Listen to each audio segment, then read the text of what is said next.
Assalamualaikum warahmatullahi wabarakatuh. Berikut ini sebuah video yang menunjukkan pidato dari Fachri Hamzah.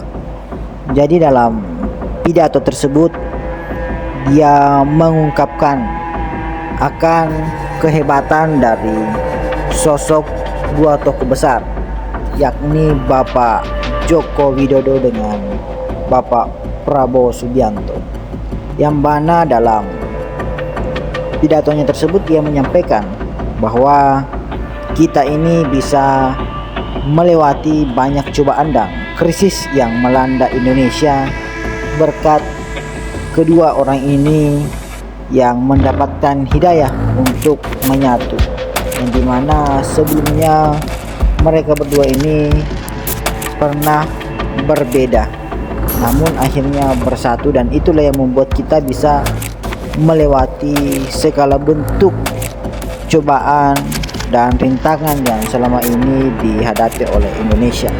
Nah, untuk lebih lengkapnya mari kita simak videonya berikut ini.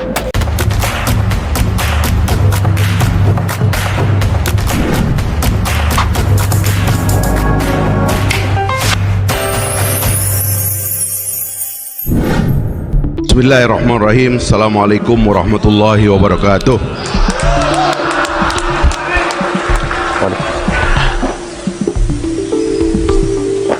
Pak Dasko, tuan rumah Mas Giono sebagai direktur, Pak Prabowo yang sama-sama kita harapkan, para senior yang hadir pada malam ini, para pimpinan partai politik dan juga para akademisi ini yang berbahagia.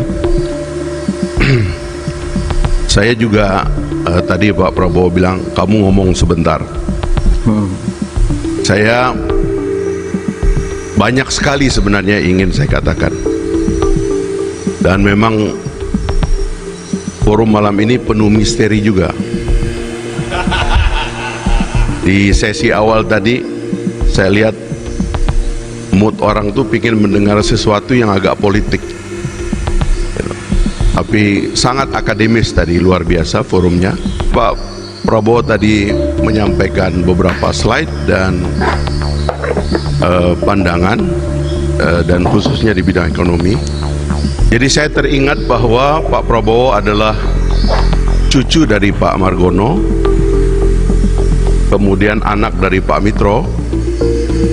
Tahun 51 beliau menjadi dekan Fakultas Ekonomi UI sekaligus sebagai pendiri, dan kira-kira 20 tahun atau 40 tahun kemudian saya menjadi mahasiswa di Fakultas Ekonomi UI juga. Dan tentu ada kebanggaan tersendiri bahwa saya bisa tersambung dengan pendiri dari tempat saya kuliah, yaitu Pak Prabowo. Makanya sejak tahun 94 saya ingat saya ketemu dengan Pak Prabowo dalam beberapa pidato beliau. Saya kira kalau kita berbicara ekonomi, mungkin di antara para politisi sekarang ini yang meskipun Pak Prabowo backgroundnya itu adalah seorang militer, Pak Prabowo termasuk yang sangat literate terhadap masalah ekonomi ini, sangat mengerti dunia ekonomi ini, karena beliau lahir dari garis keturunan dari orang-orang yang memang berpikir dan belajar tentang ekonomi. Waktu pembukaan Universitas Terbuka tahun 84 saya ingat, pemerintah pada waktu itu mengundang Profesor Sumitro untuk memberikan kuliah tentang pembangunan ekonomi, dan itu ada bukunya. Saya kira juga di YouTube kita bisa nonton, itu masih banyak. Jadi saya kira tadi pidato Pak Prabowo yang memang transformasinya lebih banyak berbicara transformasi ekonomi, itu seperti pidato, karena ini di forum akademik, seperti kuliah perdana Profesor Sumitro bulan September tahun 84 di depan mahasiswa Universitas Terbuka dan dihadiri oleh Presiden Soeharto. pada saat pidato atau kuliah perdananya itu. Jadi Pak Prabowo saya kira sangat tersambung dengan isu ekonomi, karena itulah beliau berani mengajukan komitmen kita secara nasional untuk kembali ke jalan tengah.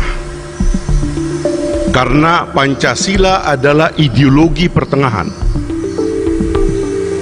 Bung Hatta, pendiri bangsa, dalam bukunya tentang dinamika ekonomi Indonesia ke depan, beliau memakai istilah mendayung di antara dua karang, melihat pertarungan antara dunia liberalisme dengan dunia sosialisme yang begitu hebat.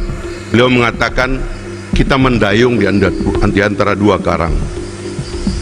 Bahkan untuk ekonomi Pancasila di UGM, di tempatnya Pak Jokowi, Pak Mubiarto menulis buku tentang ekonomi Pancasila. Belakangan saya baca bukunya Pak Jimli juga, itu tentang ekonomi konstitusi.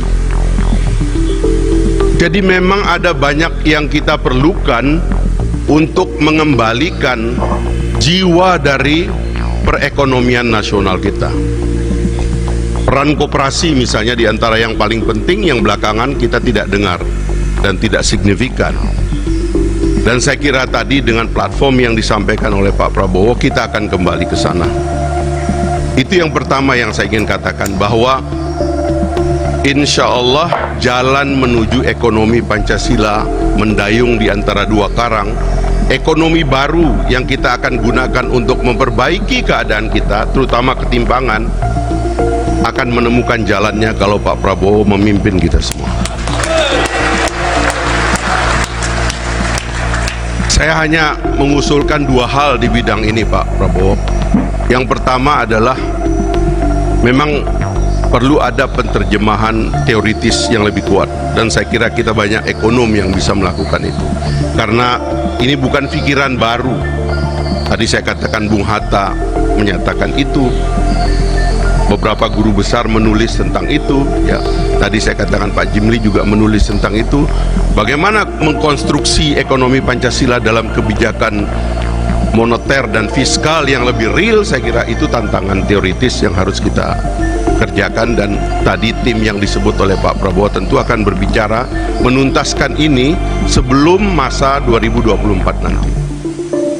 Nah, yang kedua adalah menurut saya ini agak praktis, meyakinkan kepada pemain besar bahwa jalan tengah, ekonomi jalan tengah bukan tentang mematikan yang besar, tetapi memberikan porsi permainan kepada yang besar untuk terus menjadi besar, sehingga memiliki manfaat besar kepada masyarakat umum, sambil memperkuat yang berada di bawah untuk menjadi pemain yang lebih kuat.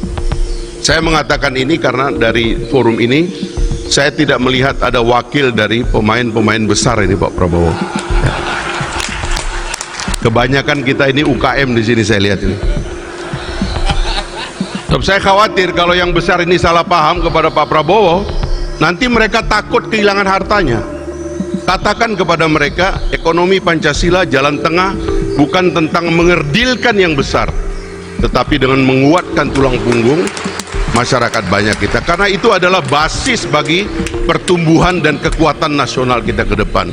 Ekonomi kita harus melibatkan sebanyak mungkin orang, jangan ada yang jadi penonton.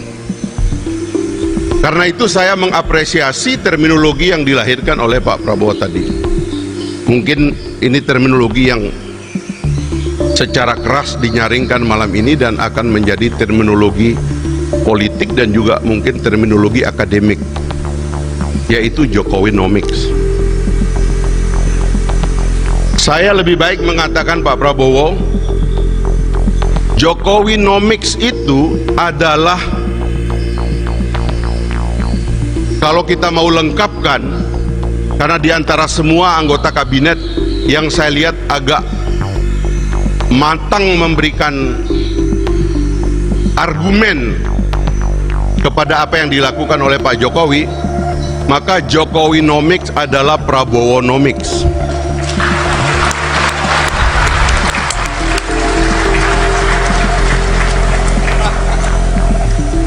Saya ingin mengambil perhatian kita semua bahwa saya tidak main-main dengan istilah Prabowonomics adalah Jokowinomics dan sebaliknya Jokowinomics adalah Prabowonomics. Karena tahun 2019 ketika Pak Prabowo memutuskan dan Pak Jokowi memutuskan adanya rekonsiliasi nasional, bersatunya dua kekuatan yang berseteru berkali-kali, ternyata pada waktu itu belum ada COVID, pada waktu itu kita belum tahu akan ada perang Rusia-Ukraina, pada waktu itu ketegangan Laut Cina Selatan atau krisis ekonomi belum seperti sekarang melanda beberapa dunia.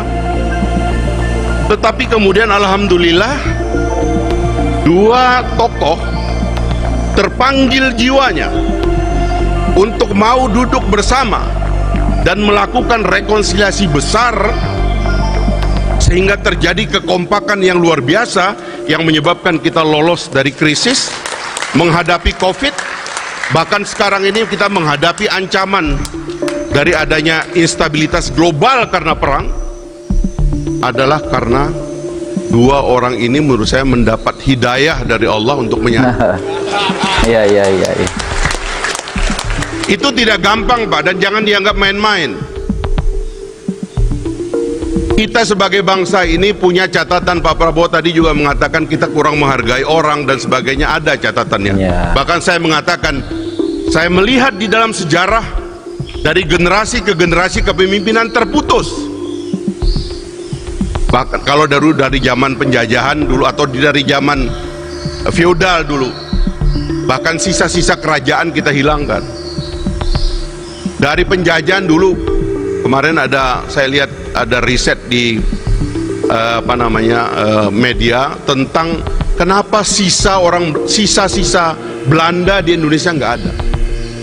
Bahasanya tidak dipakai, padahal katanya menjajah 350 tahun. Putus. Orde lama ke orde baru putus. Presidennya juga dalam pesakitan. Orde baru putus. Kita mau menghapus seolah-olah Pak Harto, Bung Karno nggak ada jasanya. Kepemimpinan seterusnya juga demikian, putus. Bahkan sekarang dalam situasi kebebasan ini, kita mengentertain kebebasan untuk melanggengkan konflik.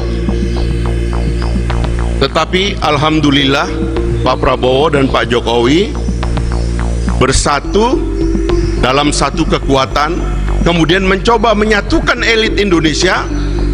Ada masalah besar di depan kita, jangan lagi bertengkar. Mari kita song-song masa depan Indonesia dan kesempatan Indonesia menjadi bangsa besar. Jadi koalisi Pak Prabowo dengan Pak Jokowi bukan insiden. Dia adalah monumen yang harus dirayakan dan dipertahankan. Saya ini generasi yang suka bertengkar, pemberontak juga. Ini gara-gara suka dengar pidato Pak Prabowo juga dulu. Tapi sebagai generasi muda saya juga ngeri juga. Kalau kita mengentertain pertengkaran ini terus-menerus secara dangkal, orang lain sudah kemana, kita akan kemana. Jadi menurut saya, karena itu saya ingin Jokowinomics adalah Prabowonomics. Karena rekonsiliasi telah terjadi. Dan saya ingin mengucapkan terima kasih kepada Pak Jokowi juga, secara langsung atau tidak langsung menginspirasi kembalinya koalisi besar. Saya pernah bertemu dengan Pak Jokowi dan mengatakan, Pak, dari Pak Harto ke kita putus Pak, bahkan juga dari Bung Karno putus. Waktu Pak Harto turun tidak ada proses pewarisan yang mantap, sehingga kita bertengkar. Generasi kami angkatan 98 tidak paham dengan orang-orang tua kita, sehingga kita bertengkar, pecah kita mulai banyak hal dari nol. Bahkan Pak Prabowo adalah manusia sejarah yang menyaksikan dari dekat, dan beliau juga menjadi salah satu yang merasakan bagaimana keterputusan ini tidak baik bagi kita semua, dengan segala apa yang beliau rasakan. Kemudian kita melihat contoh di negara di sekitar kita, Pak. Tadi kita lihat Pak Harto, kita lihat Pak Mahathir di Malaysia. Ada forum seperti ini, forum UMNO, Barisan Nasional, orang-orang nangis minta beliau terus. Tapi beliau tanpa mempersiapkan satu kaderisasi dan regenerasi, beliau mundur. Ketika mundur, semua penggantinya dikritik. Yang mengantarkan beliau suatu hari kembali menjadi Perdana Menteri. Dan berakhir begitu cepat. Jadi tidak ada proses yang mulus. Mudah-mudahan Pak Anwar sekarang yang mimpin bisa memimpin rekonsiliasi bangsanya. Karena hasrat untuk bertengkar ini kuat di kita, Pak. Terutama anak-anak muda nih, pengen bertengkar aja kerjaannya. Iya ya. Nah, ada contoh Masuk akal. Lee Kuan Yew yang mengatur. Waktu Gocok Tong, kemudian Chin Lung, mulus berjalan. Ada visi tentang keberlanjutan. Ada gagasan tentang bahwa kita memang punya perbedaan, tetapi tujuan besarnya tidak boleh hilang. Indonesia emas tetap ada di depan mata kita, dan kita tidak boleh bertengkar tentang Indonesia emas. Tadi Pak Amran mengatakan super power baru, kebetulan Gelora pakai super power baru, Pak. Ya mirip-mirip lah itu. Jadi menurut saya 2024 menurut saya pikiran besarnya yang tadi sudah diungkapkan oleh Pak Prabowo harus menjadi pikiran bersama. Kita tidak boleh lagi memberikan kesempatan kita karena ingin bertengkar atas nama demokrasi liberal, lalu kita rusak semuanya dan ingin semua mulai dari nol. Tidak kita izinkan itu. Yang terakhir saya ingin bilang begini, Pak Prabowo. Waktu saya kecil, Pak, saya suka berantem. Dan kalau berantem kadang-kadang di pinggir hutan, Pak. Sampai capek saya berantem dengan teman saya itu. Kadang-kadang saya berpikir sebagai anak kecil, mudah-mudahan ada orang yang lewat melerai kita karena kita sudah capek. Jadi saya merasa Pak Prabowo ini ada di depan kita sekarang, Pak. Saya ingin menjadi yang melerai pertengkaran kita. Iya. Sehingga seperti Bapak katakan tadi, kita ajak semua orang. Tapi jangan juga terlalu semua, nanti nggak ada lawannya, Pak, ya. Nanti ya kan, ini lawan kotak kosong nanti nih Pak Yusril nih. Gimana nyari konstitusinya, jadi Pak Yusril, Pak Jimli susah nanti. Ya maksudnya ini waktu untuk membesarkan hati. Dan saya mohon di kesempatan ini Pak Prabowo dan Pak Jokowi tidak boleh melepas transisi ini secara tidak melihat bagaimana kelanjutannya. Kita bukan tidak paham demokrasi, kita bukan tidak paham check and balances, kita tidak paham makna oposisi, tapi yang sedang kita pikirkan adalah di luar sana ada ancaman. Dunia tidak sedang baik-baik saja. Ada ancaman geopolitik yang besar yang bisa turun ke kita. Satu bangsa harus punya hasrat yang kuat untuk bersatu, sebab tidak ada yang kuat dan menjadi besar kalau dia tidak bersatu.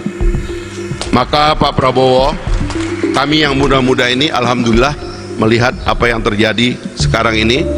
Besarkanlah hati Bapak, lapangkanlah dada Bapak, luaskanlah penerimaan Bapak kepada siapapun. Karena kemarin-kemarin itu banyak yang salah paham, sekarang sudah mulai kembali ke jalan yang benar, Pak.